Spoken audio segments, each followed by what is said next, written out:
So do you find that you're getting some time saved with this AI right now, or is it taking you more time? Yeah, definitely using keywords and using AI to hone in on what those keywords are to be found on AI searches is really important for your listings. Yeah. Yeah. Is AI going to replace real estate agents? No, never, because the human side of things, the emotions, Chad's never going to be there to support you like I am.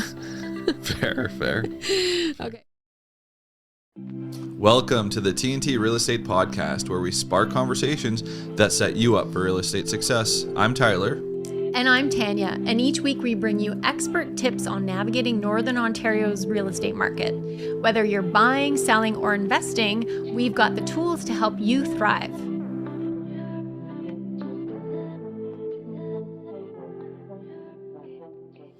Welcome back to the TNT Real Estate Podcast. I'm Tanya, and I'm joined by my wonderful co-host, Tyler. Tyler, today, it feels like spring. It does feel like spring. It is officially spring. Do you see what I'm wearing? Yeah. First dress of the season. Well, no, it's my bunny rabbit dress. Oh, bunny dress. My rabbit dress. It's past Easter, though. I know, but I saw a rabbit this morning. There was a rabbit in our backyard. That's cool. It was really cool. It was definitely a wild hair. Yeah. You could see it was like still a lot of white on its body, but it was starting to get a little bit brown, and it was big, and it could bounce. Anyway, in the spirit of spring. Yeah, it's a better sign than the rain, the flooding. No, the Wyerton Willie. What the hell is he? He's a groundhog. He's a groundhog. Yes. Yes. True sign of spring. Birds are chirping again, and bunnies are in the yard. Yeah. Well, speaking of seasons changing, what are we talking about today? Today we are talking about the most important topic in probably the world right now. Everybody's talking about AI. And what has happened since AI has basically taken over most of our lives. If I told you, 2 years ago that buyers were going to be showing up to our appointments knowing more than sometimes the agent did about the house or the neighborhood. Right. How do you think it's changed in the last 2 years since my God. the advent of AI? Well, I think we did one of these episodes on AI and the future of real estate last year, probably the summertime sometime. It's totally changed. Mm-hmm. It's like 100-fold. And I never would have thought that, when we set up a buyer appointment or, we're writing an offer for a buyer, they're using AI now to say, okay, I think I want to offer this, whether it's good or bad. I want to offer this. I think these should be the conditions, yada, yada. It's totally advanced. And that little example I just gave is just scraping the bottom of the barrel on what AI can actually do these days. And it's getting scary. It's a little bit scary, but it's also fun and exciting. Yeah. There's kind of two wrong versions to look at it. It's either AI is taking over the world and it is taking over everything. It's going to replace our jobs, or people are dismissing it entirely and saying, well, I'm not going to use that. It'll be gone in a few years. It's just a toy people use to get out of doing work. So, we're going to look at it today in terms of real estate and how it's been used and how it can help people. Right. So how different does your day look today than it did, say, 2 years ago in the real estate as a long-standing practitioner? Yeah. So, I would say it looks kind of totally different, but it's a lot of the same, but different. So 2 years ago, I would say we still spent a lot of time throughout the day learning and figuring out, looking through data points and stats and strategies on how to, get our clients either the best price for the house, or, 2 years ago, it was kind of end of COVID. So how to figure out how to get, conditions back into the offers for our buyers. But now it's a lot of learning still just on these AI platforms. Yeah. And it seems like, every single week there's something new coming out. ChatGPT, or Chad as we call him, is was our guy, was our lady, and was our Chad helper. Was our guy. Yeah. And then now this Claude guy, or Claude, and we got to talk about this. Is it Claude or Claude? It's Claude in the States. It's Claude. I feel like we should be going Claude. We should be going Claude because we're not francophone, but we know how to speak French. Yeah. Okay. So it's Claude. Claude. Claude. We're going Claude. We're going Claude.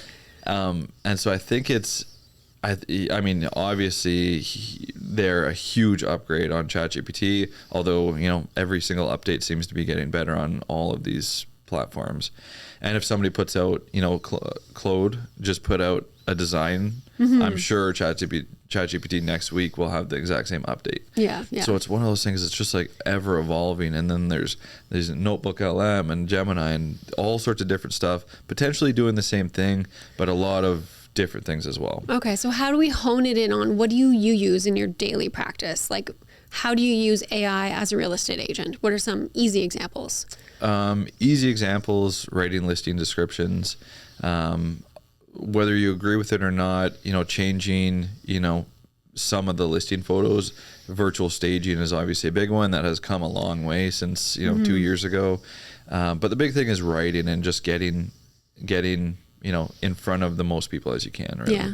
I feel like a lot of our agents have always struggled with that sort of writer's block, and they start writing their listing description. They got all the details, they can do the measurements and get their data all correct. And then when it comes to writing a listing description, that's where sometimes they get a bit of a block and they don't really know where to start. Yeah. So it's a useful tool for people to sort of get that product started. Yeah.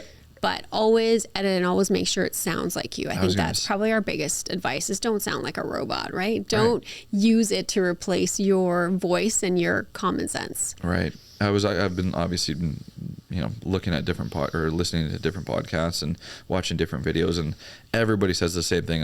They say it's a tool. It's not meant to replace your brain. It's to, you know, help you understand things.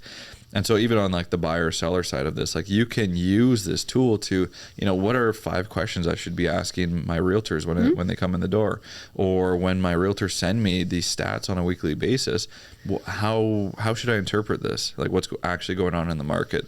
And like the prompts that you use are only, or the answers that you get are only as good as the prompts that you use. And so it's like, who's the best realtor in Sudbury? And I haven't checked this, so we should actually check it. We should actually check it because we both listened to that podcast, you know, before coming here.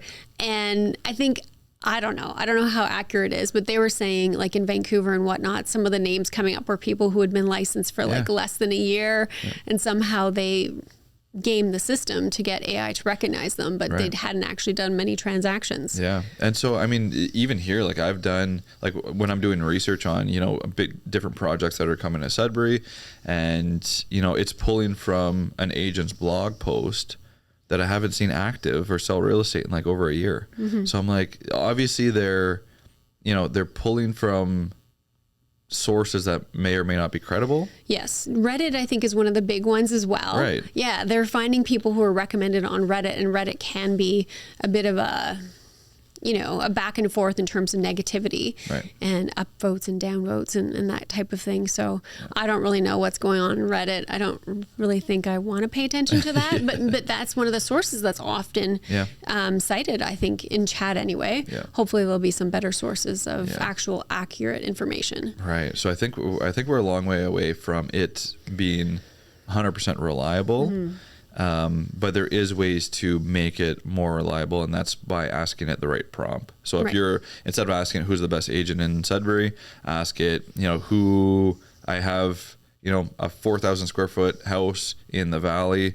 I'd like somebody that has a social media presence and, you know, great reviews. And so it'll start pulling, it'll look at everybody's reviews. It'll start pulling from social media platforms, and then it'll make a more educated answer. Yeah, but I think it's a bit of a black hole too. I don't think we really understand the sources that it's pulling from, because often it's not going to the social media sites. Right. And then you have to think every platform and every business has their own AI and they have their competition.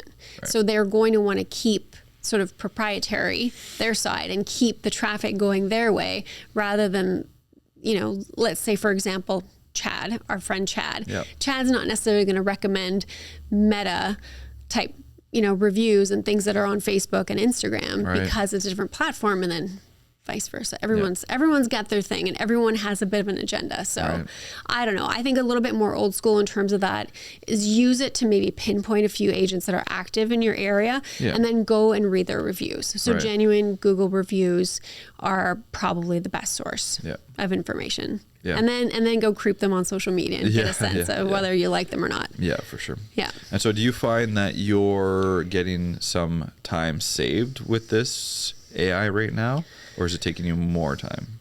I think actually, that's a really good question. I'm probably getting more distracted than I realize, I imagine. Yeah. But, we're both very research oriented. Like you and I both love to look at numbers and we love to look at stats. So I feel like it's really helped us decipher sort of the numbers and where things are moving to and honing in on specific price ranges and areas. And it's really helped in that sense. But I tend to go down a bit of a rabbit hole a little bit. So probably wasting my time there rather than scrolling Instagram, which is nice. Right. But it definitely helps with writing listing descriptions, getting a property ready for sale, and just kind of helping with the day-to-day. I mean, email responses, just kind of helping your emails sound a little more professional, not robotic. I mean, that's important. Yeah. I don't want my emails to sound like I'm not actually genuinely writing them, but I'll write the email and just kind of put it through an AI and say, okay, can you just make it sound less, less mean. Yeah. And I think, one of the big things is, how this SEO and now AEO works. And so when you're writing listing descriptions and you want, the buyers that are saying, okay, I am looking in New Sudbury, because why wouldn't you look in New Sudbury? Gotta add that in there. But I'm looking for, maybe a 2-story house, needs to have a double garage attached, needs to back onto green space, whatever it is. You can add in certain words into your listing description or around your listing on realtor.ca, so it'll pull and be like, okay, here's the perfect house. And there could be, 3 different houses for sale on realtor.ca with double garages that are 2-story in New Sudbury. But if you have the right words in your description, it will give you a little, here's a little boost. Here's a little bonus, and we're gonna show your listing of this. Yeah, definitely using keywords and using AI to hone in on what those keywords are to be found on AI searches is really important for your listings. Yeah, and we've been doing that for a while. Yeah, and so how have you discovered any problems or issues with it besides obviously what we just spoke about, it might not be pulling up the right stuff?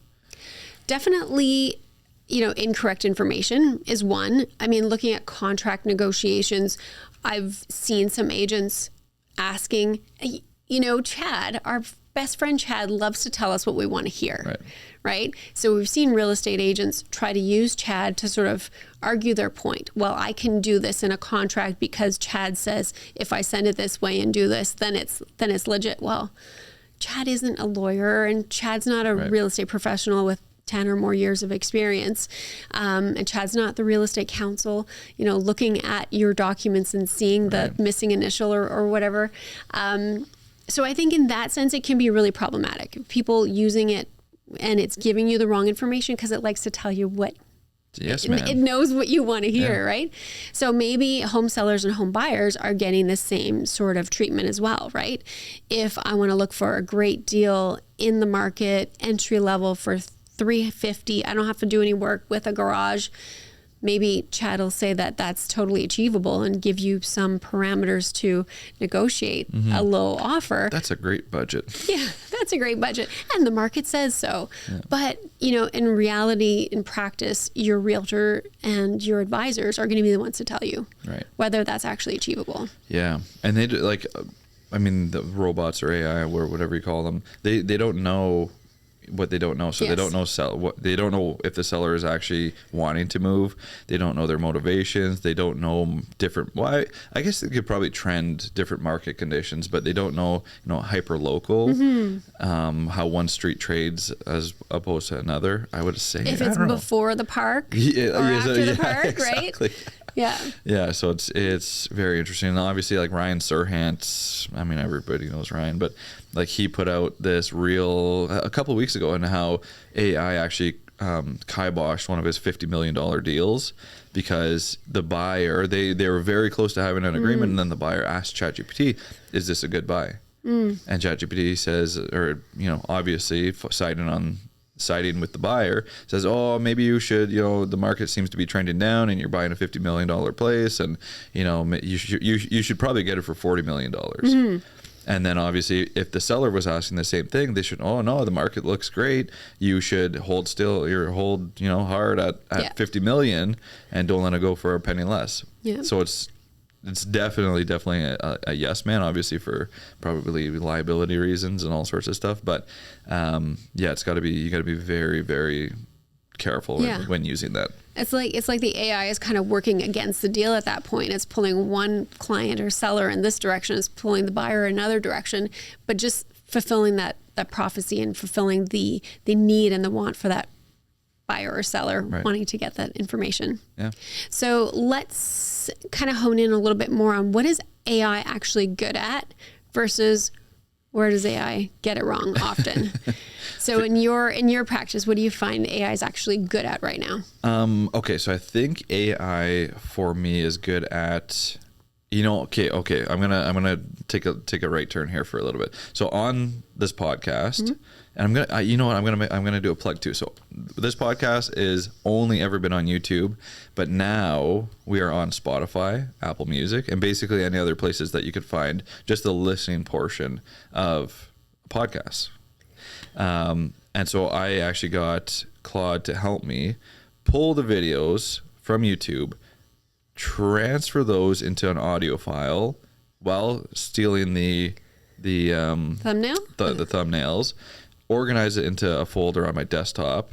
And so when I just hired somebody from Fiverr to upload it into the system, because we had a backlog of 60 plus episodes, it was all ready and it was in order. They just had to plug and play, and it was done. And I didn't have to do that, and I'm happy about that. Yeah. Imagine the amount of time that would have taken you to do that. Right. And so that's not everybody has a podcast or does as many videos as we do. But as far as the actual side of real estate, I would say, first draft of emails, first draft of, listing descriptions, different document organization. If you're unsure about if somebody sends you a condition that's handwritten or, typed, but not, a pre-printed clause, you put it in and it helps you understand a little bit more. And then another big one, obviously, for the office is organizing data. So we do obviously a weekly or, sometimes multiple times a week. We have, different meetings on, what's going on in the market, how's it trending. And so we're able to plug in that information, fact check it obviously to make sure that it's organizing it correctly. And just ask it to, is there any trends that you're seeing that maybe, somebody that we look at our data one way, but we're able to have these AI systems, look at it all sorts of different ways. And so it's it'll pull out something. Oh, you should check out, the canceled and expired listings, because it's kind of trending that there's more than has been for the last 6 months or whatever it is. So it's very, very interesting on, just having a second set of eyes. Yeah, tracking that data and the price decreases and that type of thing. I find it can also be really useful with file organizing as well. And so everybody's in business, right? We're all in business for ourselves as realtors, and a lot of people have their own personal files or their own business files. Right. It's one of those things that can help you super get organized. Right. Okay, so what about virtual staging? Is AI virtual staging good enough? Yes and no. Yes and no. Yes and no. I think it depends on the program that you're using. There's some really, really good programs that you would almost not know it is virtually staged. It's an empty room. They take it. The problem with virtual staging is if you're using ChatGPT to virtual stage, you're wrong. Yeah, you're doing it wrong. It's accurate. Somehow when you're walking through the house, you can only fit a single bed in there, and all of a sudden when you virtual stage it, there's a king size with huge closets and all sorts of different stuff. So I think we have to be very important or very structured on how we use it. It can't be you can't just free flow it. But I think right now, if you're using the right system, it is good enough. Yeah. Okay. So let's turn around to what is AI terrible at? It depends on the AI. So obviously ChatGPT is awful at virtual staging, but I think that actually at the timing of this, I'm pretty sure yesterday or the day before, they actually came out with a version that apparently is really forward on that. It's always going to be changing. Yeah. So I would say, Claude is the top. That's what we use most often. I would say they're best at, the actual doing of the projects. It's more of like an agent than a chatbot. And so they just give different information that we actually need, and then it can go and actually do it. ChatGPT would be one that if you want a therapist, if you want somebody to talk to and, reassure you of your decisions and, kind of think with, I would say ChatGPT. But the two could be used simultaneously, but they're obviously better on different things. Yeah. I would like to add in there that what it's terrible at is kind of the human side. Yeah. The human side of real estate, right? Like the human side is the nuances in the neighborhood, the proximity to the park, looking at sort of, is the seller motivated? Judging past sales history. Has the owner owned it for 2 years versus 10 years, 30 years? Where are we at? And just understanding the nuances and that sort of feeling that gives you the ability to negotiate on behalf of your client. Yeah. So I think it's hard, and it's missing that, certainly, and hopefully it never gets there, right? Ideally, Ideally, it's never going to understand the nuances of real estate. Okay, so let's talk about the buyer side. Give me an example of how AI is kind of getting it wrong. Well, I think definitely in data and trends, right? If AI is telling a buyer prices are going down, interest rates are going up, etc., predicting the market, it's never going to be able to predict the market because it's not even citing relevant news sources to our local setting here. It's very generalized. It's usually nationalized, and certainly it's a lot more full Ontario based rather than just Sudbury based. So it's definitely getting that information wrong. So sometimes it'll lead buyers to think, well, maybe I should wait because interest rates are going to go down and I need to wait until that happens. Whatever that information is and advice, it's often getting it wrong. Right. And what about the seller side? What's it getting wrong for the seller? Seller side, it's those, those instant valuations that are done by AI. They're not taking into account upgrades between your home and the neighbor's home or the data that they're using. So sometimes it's giving a seller a false idea of what their home is worth. Right. If you're in the South End and maybe your house is very old and hasn't been updated, but everybody in the street has, and they're selling for $900, but yours is worth $500. Yeah. There's those nuances that if it gives the seller the false impression to begin with, it's tough to then go in and bring them to reality and show them the actual data. Right. Yeah. Yeah, totally. Like there was one, I've checked and, when I'm doing a CMA for a client, I'm checking all sorts of different sources, but now I'll add in obviously Claude to, check my math to see what they're thinking right now. And so you can go on a big brand's website, remax.ca, Royal LePage, get your home evaluation. So I'm just checking all different, and they're getting closer. Like if I did this a year ago, it would be like $100,000 swing, and now it's like a $80,000 to $50,000 swing. Yeah. But I mean, obviously nothing can top a person that actually walked through the house and understand what's going on and motivations as well. And has seen the other houses in the neighborhood. Right. Okay, so let's move on to the rapid fire. Let's do it. Okay, first rapid fire. Can I just use ChatGPT to write my listing description? You can use it as a first draft, but make it your own and get your voice in there. Right. Yeah. Okay, so House Sigma says my house is worth $520,000. Why is your CMA saying it's $485,000? Because they are looking at the whole neighborhood and they actually haven't seen the inside of your house. They're saying that these 10 properties that have sold in the last year sold for this, and this is the average price. And it's not, I mean, there could be different reasons why it's a little bit lower. They can't smell the inside of the house. Oh, that's a good one. They can't smell the inside of the house. I like that Until one. AI can smell the inside of somebody's house, they have no business giving it value. Yeah. They have business giving it value, just not, that's, can't use it 100%. Oh, this is a good one. Is AI going to replace real estate agents? No, never, because the human side of things, the emotions, Chad's never going to be there to support you like I am. Fair. Okay. My nephew found me the perfect house on ChatGPT. Should I offer the number it told him? If it's the actual valuation of the house, yes, you should. But you should also verify with an actual human that is going to represent you in that transaction.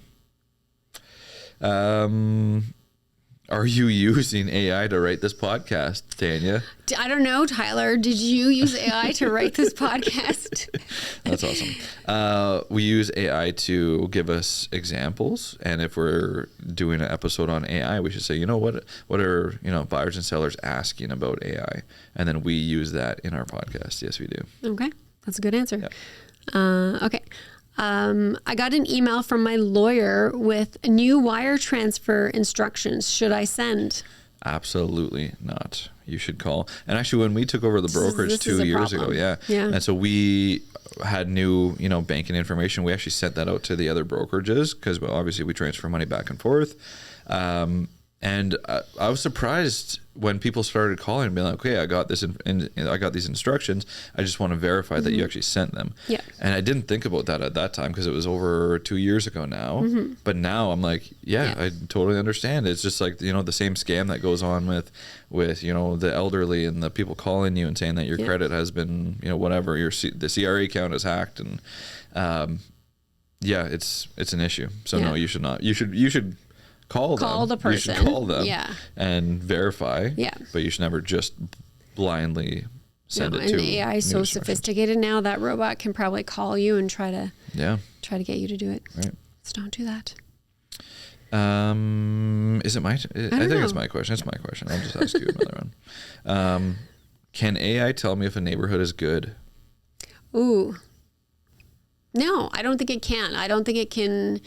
What is a good neighborhood to you? You have to tell it the qualifying factors, talk to your agent about it, and they'll tell you if it's a good neighborhood for you, right? I was going to say there's probably you could probably get some decent information. Do you think like crime stats and stuff you could get? I'm sure you could.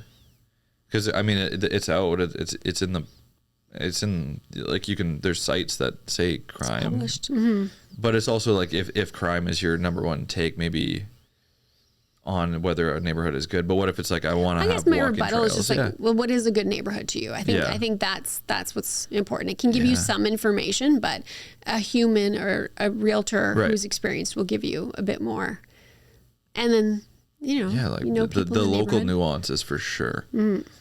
For sure. Yeah, that's interesting. I'm an older seller. I don't use AI. Am I at a disadvantage?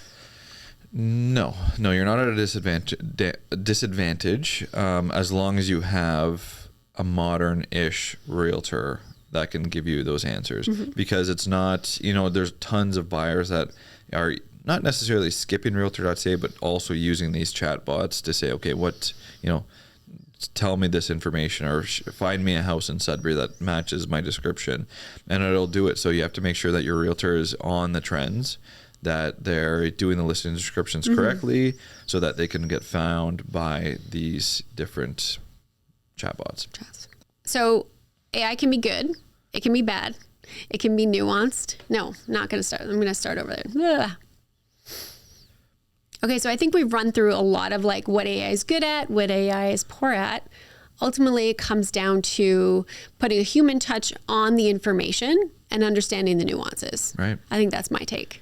I think so too. I think it's a huge tool used correctly, but it's also a detriment if used incorrectly. Yeah. And you just have to be careful out there when you're using that. So if you got any value from this conversation today, actually we're coming up. I'm not sure. We were very close to 200 subscribers, which is amazing. And if you'd like to be 201 or even 200, because I'm not sure exactly where we're at, please subscribe. Please share with a friend that talks about AI, and we will see you on the next one.